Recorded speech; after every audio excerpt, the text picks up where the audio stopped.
Hello everyone, welcome to Vinita Vijay Kumar Vini blog. ಇದು ನನ್ನ ಮೊದಲನೇ ಬ್ಲಾಗ್ ಆಗಿರುತ್ತೆ.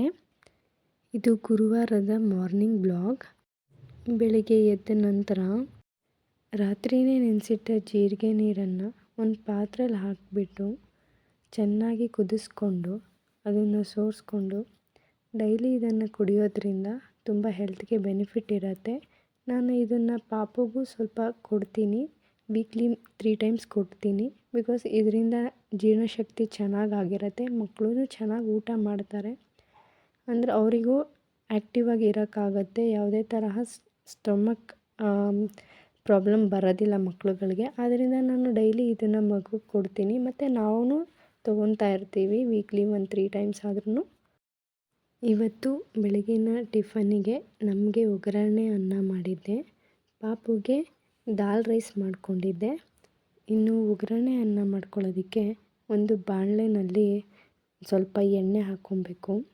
ಅದು ಕಾದಾದಮೇಲೆ ಸ್ವಲ್ಪ ಸಾಸಿವೆ, ಸ್ವಲ್ಪ ಜೀರಿಗೆ, ಸ್ವಲ್ಪ ಕಡಲೆಬೇಳೆ, ಸ್ವಲ್ಪ ಉದ್ದಿನಬೇಳೆ,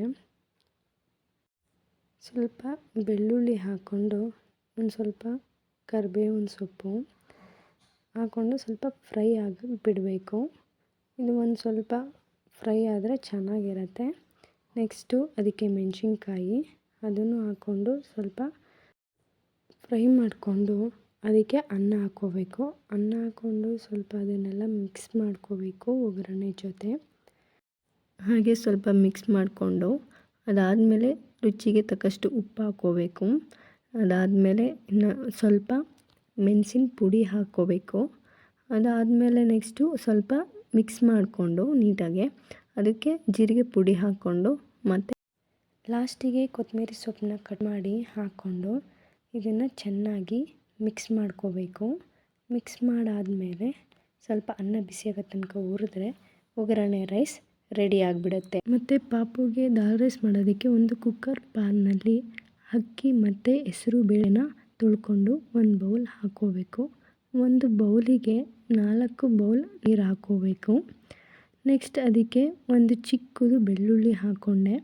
ನಂತರ ಅದಕ್ಕೆ ಸ್ವಲ್ಪ ಸೊಪ್ಪು ಹಾಕ್ಕೊಂಡೆ, ಕೀರೆ ಸೊಪ್ಪು. ಅದನ್ನು ಲಿಂಟ್ಲ ಕ್ಲೋಸ್ ಮಾಡಿ ಒಂದು 3 to 4 ವಿಸಿಲ್ ಕೂಗಿಸ್ಕೊಂಡೆ.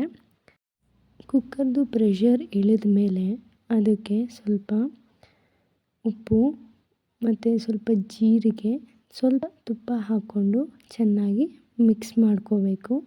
ಮಿಕ್ಸ್ ಮಾಡ್ಕೊಂಡ ತಕ್ಷಣ ದಾಲ್ ರೈಸ್ ರೆಡಿ ಆಗುತ್ತೆ. ಈ ಥರ ಮಾಡಿಕೊಂಡು ಪಾಪುಗೆ ನಾನು ತಿನ್ನಿಸ್ದೆ. ಅವನು ತುಂಬ ಖುಷಿಯಿಂದ ತಿಂತಾನೆ. ಈ ಥರ ಏನಾದರೂ ಸ್ಪೆಷಲಾಗಿ ಮಾಡಿಕೊಟ್ರೆ ಮತ್ತು ಮಕ್ಳಿಗೂ ವೆಯ್ಟ್ ಗೇನ್ ಆಗೋಕ್ಕೆ ತುಂಬ ಹೆಲ್ಪ್ ಆಗುತ್ತೆ ಈ ಥರ ಮಾಡಿದಾಗ. ಮತ್ತು ಮಧ್ಯಾಹ್ನದ ಅಡುಗೆಗೆ ಬಸ್ಸಾರು ಮತ್ತು ಸೊಪ್ಪಿನ ಪಲ್ಯ ಮಾಡ್ಕೊಳ್ಳೋಣ ಅಂತ ಒಂದು ತಪ್ಪಲೆಗೆ 2 ಲೋಟ ನೀರು ಹಾಕ್ಕೊಂಡು ಅದಕ್ಕೆ ಸ್ವಲ್ಪ ಬೇಳೆ ಹಾಕ್ಕೊಂಡು ನಾನು ಚೆನ್ನಾಗಿ ಬೇಯಿಸ್ಕೊತೀನಿ. ಕುಕ್ಕರಲ್ಲಿ ಕೂಗಿಸ್ಕೊಂಡ್ರೆ ಬೇಳೆ ಫುಲ್ಲು ಬೆಂದೋಗ್ಬಿಡುತ್ತೆ ಅಂತ ನಾನು ಹಾಗೆ ಬೇಯಿಸ್ಕೊತೀನಿ.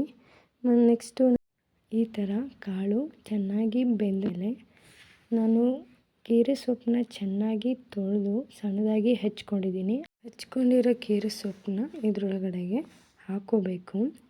ಹಾಕ್ಕೊಂಡಾದ್ಮೇಲೆ ಸೊಪ್ಪೆಲ್ಲನೂ ಒಳಗಡೆ ಹಾಕ್ಕೊಂಡಾದ್ಮೇಲೆ ರುಚಿಗೆ ತಕ್ಕಷ್ಟು ಉಪ್ಪನ್ನ ಹಾಕ್ಕೋಬೇಕು.